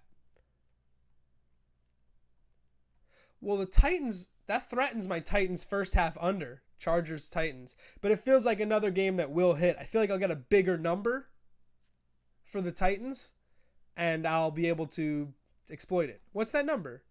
Titans first half under has hit in every game except for the game that Deshaun Watson fumbled in the end zone and the Titans fell on it. Every other game, first half under has come home.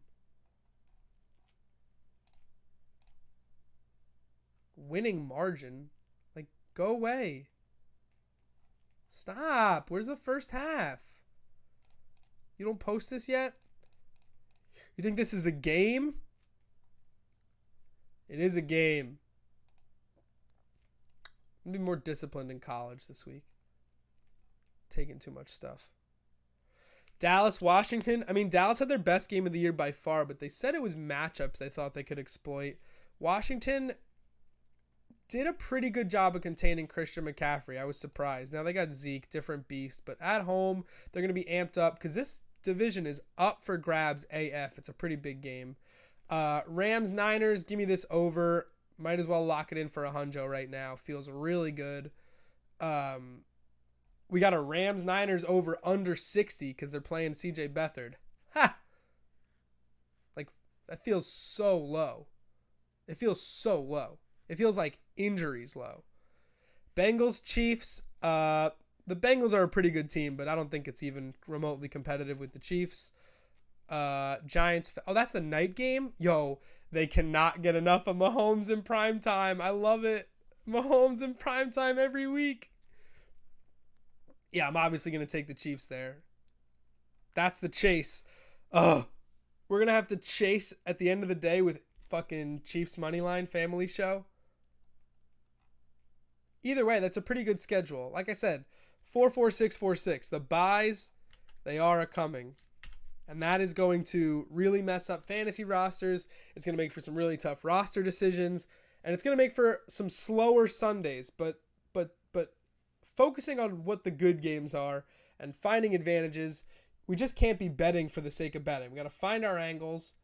We've been getting really good on props. We hit 2 out of 3 on the early slate. I said them on the show last week on Sunday. I said out loud, Julio Jones prop slam it. Thielen prop slam it.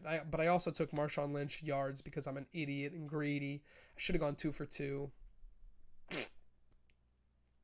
Sucks. But alas, we learn, and we just go to what we dunk on, right? If I can't thoroughly explain that it's a dunk, I won't be taking it. And that's how you end up losing on Bears. We got into most of that stuff today. We talked just about everything in that bullet list. And I'm cool with it.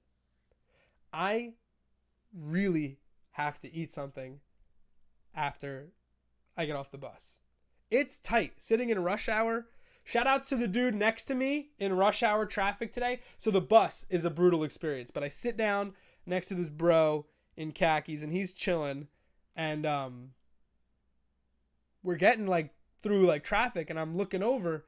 My man's watching Warren Sharp's Monday stream. Of course, I already watched it because I watch it live. But my man is getting down with Sharp football analytics, and I was hype. And then I fell asleep because I always fall asleep. And I wake up and he's going through his roster and he's like looking at players, and I was like, Ito Smith. Like, I hate talking to people on the bus, and I hate people trying to talk to me on the bus. But if there's a fantasy player who's not just a fantasy player, they watch Warren Sharp. That's kin. That's brethren. That dude knows. So shout outs to that guy. Told him about my Twitter and about Boom Fantasy. Probably doesn't care, but That's the bus for you. People say weird shit to you, and you're like, oh, okay. And then you don't ever think about it. Family show. Delayed family show. But now I'm working on an empty stomach, and it sucks, man. So if we had to parlay something in there, I do think Vikings money line feels good. Minus 180 feels good. I am worried about the Jets, but I don't see. It's got to be in the vertical game with Josh Hughes out. Josh Hughes has been so big for the Vikings, and without him, I'm nervous.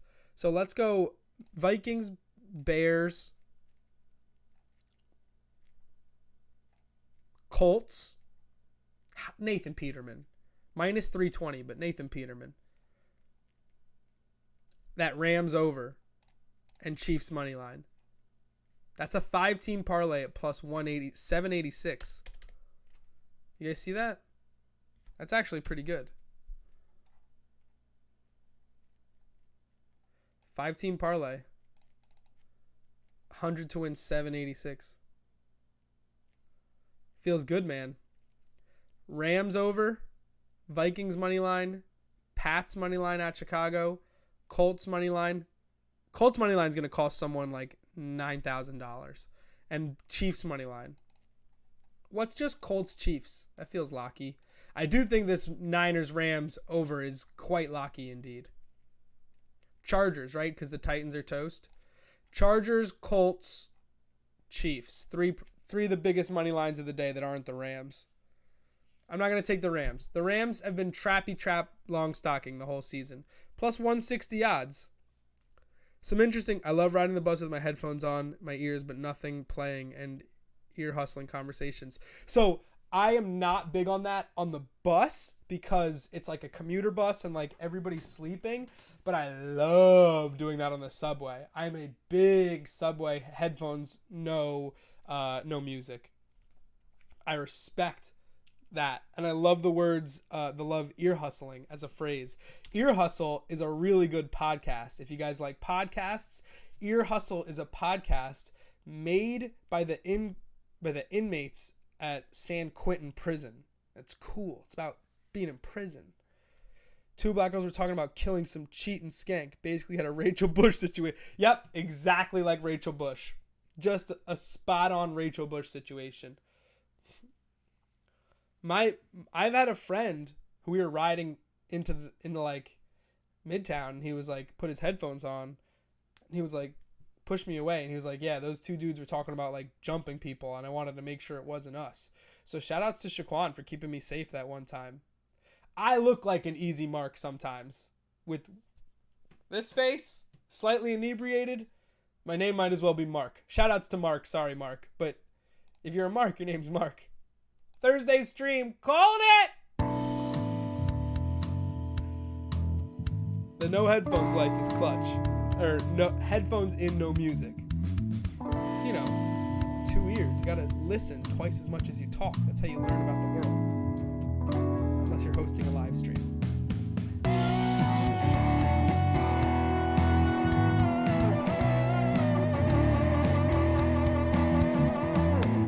Peace, Philo Dulo. Thanks for popping in. We love it. Thursday night. Before Thursday Night Football. We're going to wear the Rosen jersey. Broncos, Cardinals. I'm really going to try to get this Francesa on. I got a Francesa guy. I really just want to get this bit out. I'm spoiling it for the Tuesday show because you guys it's a smaller crowd. I got to get this guy on the horn. We do 2 hours before the Thursday night game, 6 to 8. 2 hours before Thursday Night Football. So whatever time zone you're in, 2 hours before Thursday Night Football. Right? That's the way I do it. Bow, bow, hit the... Love it. Yeah. All right. Waiver video comes out tomorrow.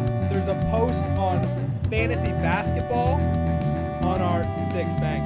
Check out our YouTube page. We got a how to cheat at NBA DFS, NBA basketball. We did it for football. People really liked it. So we're doing it again for NBA. Me and the Lamb Show, Nick Days. Stay beautiful.